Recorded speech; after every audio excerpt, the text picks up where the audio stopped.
आखिर रोज रोज महल में चोरी कैसे हो रही है? तुम सब लोग क्या कर रहे हो?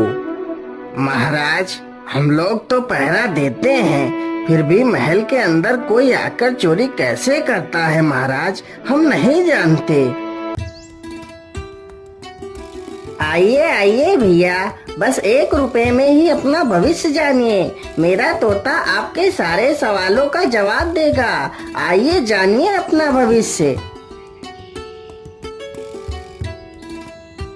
अरे अरे, मुझे जानना है मेरा भविष्य। अरे तोते, जरा बताना मेरा क्या नाम है? तुम्हारा नाम नशेड़ी है। अरे वाह वाह, यह तोता तो सच बोलता है। जरा बताना तो मेरा विवाह कब होगा?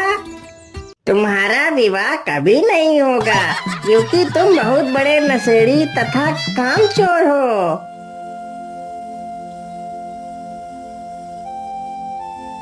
अरे, यहाँ पर ये भीड़ कैसी लगी है?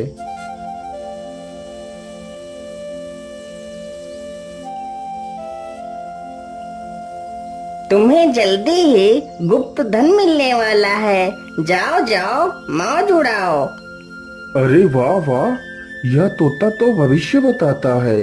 क्यों ना मैं इसी तोते से अपने घर में हो रही चोरी के बारे में पूछता हूँ।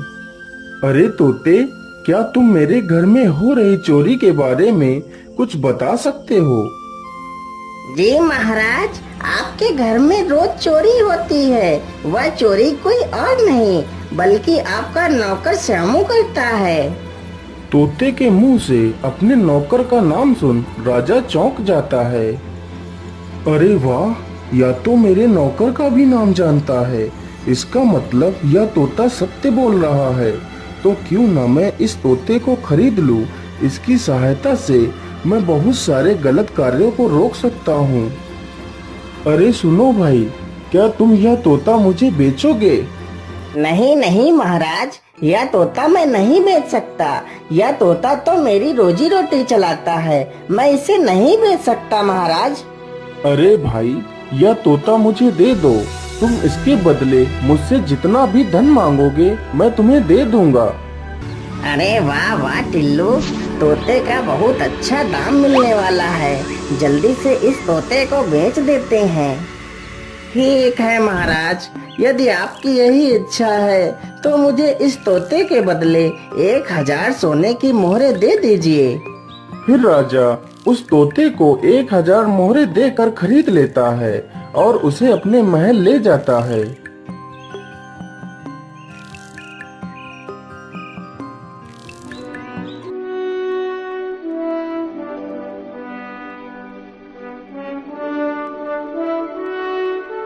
सैनिकों, हमारे नौकर श्यामू को बुलाया जाए। जी महाराज, आपने हमें बुलाया। बोलिए महाराज, हमारे लिए क्या आदेश है? श्यामू, पहले तुम मुझे ये बताओ, तुम महल में रोज चोरी क्यों करते हो? चोरी? महाराज, मैंने तो कोई चोरी नहीं की है। श्यामू, मुझे सब कुछ पता चल चुका है कि चोर तुम ही हो। सच सच बताओ, नहीं तो तुम्हें फांसी पर चढ़ा दिया जाएगा। महाराज, मुझे क्षमा कर दीजिए महाराज, मुझसे बहुत बड़ी गलती हो गई महाराज, मुझे क्षमा कर दीजिए। ठीक है श्यामू, तुमने अपना गुनाह कबूल किया, इसलिए मैं तुम्हें कोई सजा नहीं दूंगा। लेकिन आज से मैं तुम्हें अपने महल से निकालता हूँ।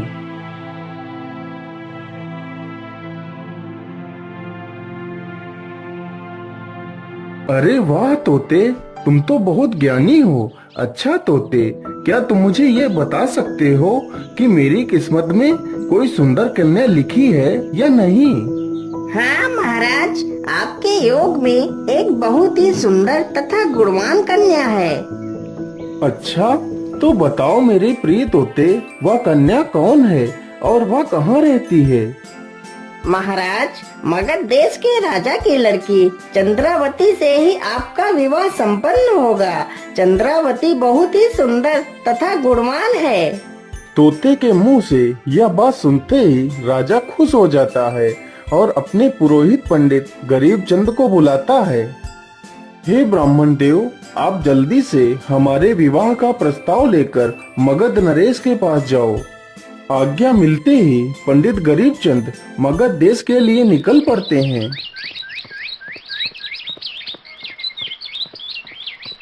हे प्रभु, बस जल्दी से राजा का विवाह संपन्न हो जाए ताकि राजा के विवाह में मुझे ढेर सारा धन मिल जाए। ये सब कुछ सोचते सोचते ब्राह्मण मगध देश पहुंच जाता है। उधर मगध नरेश की पुत्री चंद्रावती के पास भी एक मैना थी। वह मैना भी भविष्यवाणी बताया करती थी। भविष्य में होने वाली सारी घटनाओं को वह पहले ही बता दिया करती थी। राजकुमारी चंद्रावती, बधाई हो, बधाई हो। अरे ये क्या बोल रही हो मैना? तुम मुझे किस बात की बधाई दे रही हो? राजकुमारी जी, आपके विवाह का प्रस्ताव रतनगढ़ के राजा रूपसेन ने भेजा है। इसी की बधाई मैं तुम्हें दे रही हूँ।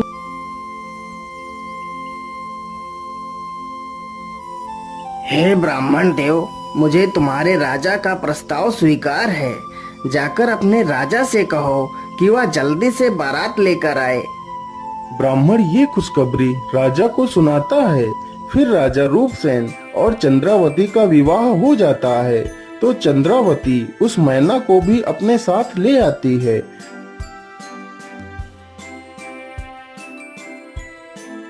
एक दिन की बात है, तोता और मैना के बीच बहस हो जाती है। अरे ओ मैना, तू अपना मुंह उधर फेर ले। मैं स्त्री की कौम से नफरत करता हूँ क्योंकि स्त्री बहुत ही धोखेबाज होती है। ए तोते, मैं अपना मुंह उधर क्यों फेरूं?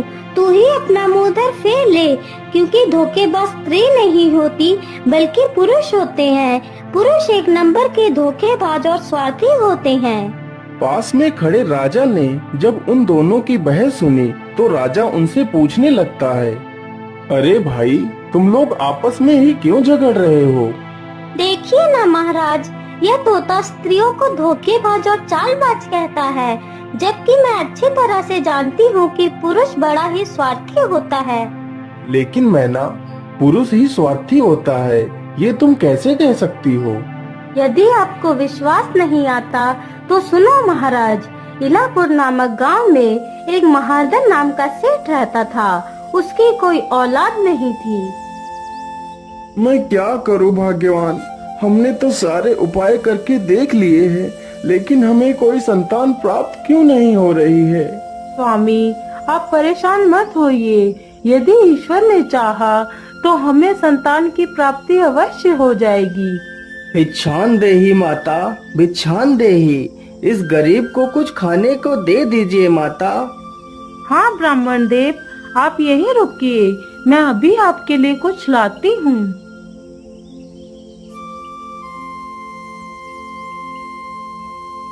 यह लीजिए ब्राह्मण देव। ईश्वर आपका कल्याण करे माता, आपकी सारी इच्छाएं पूर्ण हो। उस ब्राह्मण की दुआ उस सेठानी को लग जाती है। कुछ ही दिनों बाद उनके घर एक सुंदर सा पुत्र जन्म लेता है। धीरे धीरे वह पुत्र बड़ा हो रहा था। सेठ और सेठानी उसे बेहद लाड़ प्यार करते थे, जिसके कारण वह बहुत बिगड़ गया था। अरे बिरजू, अब इक्का की चाल है, अब तू इसे काट कर तो दिखा। तोलाराम इसी प्रकार जुआ खेलता, शराब पीता, अपने पिता का धन वह धीरे धीरे इसी प्रकार लुटाने लगा। एक दिन ऐसा आया कि उसके पास एक वक्त का खाना खाने के लिए भी पैसे नहीं बचे। हाय हाय, अब मैं क्या करूं? कहां से लाऊं पैसे? जो धन था वो तो मैंने लुटा दिया, अब और पैसे कहां से लाऊं?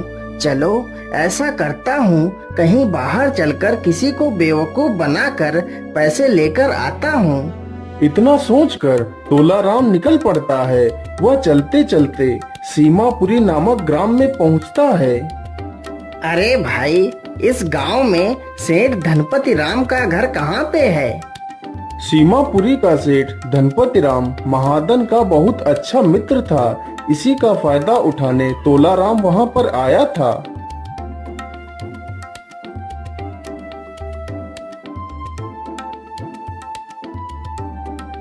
अरे कोई है घर के अंदर? मुझे धनपति राम से मिलना है। हाँ जी, कौन हो आप और आपको किससे मिलना है? मेरा नाम तोला राम है और मैं इलापुर के सेठ महादन का बेटा हूँ। मुझे आपके पिता से मिलना है। तोलाराम झूठ मूठ की एक मनगढ़ंत कहानी बनाकर धनपति राम को बेवकूफ बना देता है। अरे पुत्र, तुम किसी भी प्रकार की चिंता मत करो। जैसे तुम महादन के बेटे हो वैसे ही मेरे भी बेटे हो। तुम्हें जब तक यहाँ रहना है रह सकते हो। यह तुम्हारा ही घर है।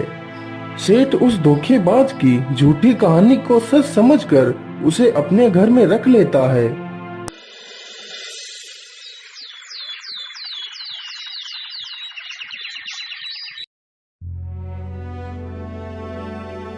अजी सुनते हो, हमें हमारे पुत्र के लिए योग्य वर ढूंढना चाहिए और वह विवाह के योग्य हो गई है। स्वामी, यदि मेरी मानो तो क्यों न हम अपनी बेटी का विवाह तुलाराम से कर दें। वह तो आपके मित्र का ही बेटा है।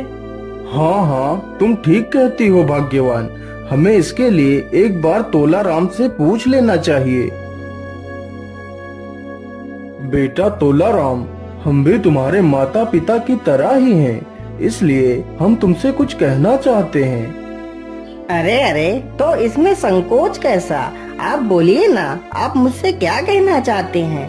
बेटा, मैं कह रहा था कि तुम मेरी बेटी रागिनी के साथ विवाह कर लो। मुझे तुमसे अच्छा वर कहाँ मिलेगा पुत्र। अरे वाह वाह, काम बन गया तोलाराम, काम बन गया। हाँ हाँ, क्यों नहीं, जैसी आपकी इच्छा। भला मैं आपके फैसले को कैसे ठुकरा सकता हूँ। इसके बाद सेठ ने एक शुभ मुहूर्त देखकर उन दोनों का विवाह कर दिया। अरे वाह, इतना सारा खजाना तो मेरी मुट्ठी में ही आ गया है। अब यहाँ रुकने का क्या फायदा। चलो कल सुबह ही यहाँ से सारा धन लेकर निकल लेता हूँ। पिताजी, अब मैं अपने घर वापस जाना चाहता हूँ। मुझे जाने की अनुमति दें। सेठ खुशी खुशी उन दोनों को वहाँ से विदा कर देता है। वे दोनों चलते चलते एक घने जंगल से गुजरते हैं।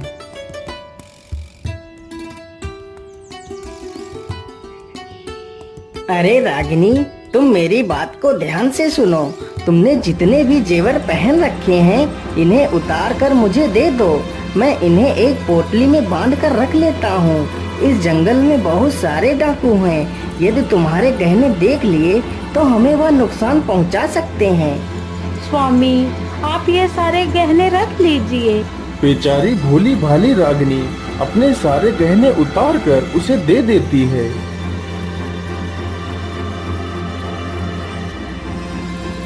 अच्छा सुनो रागिनी, चलो अब इस कुएं के पास चलकर थोड़ा सा पानी पी लेते हैं, फिर आगे का सफर तय करेंगे।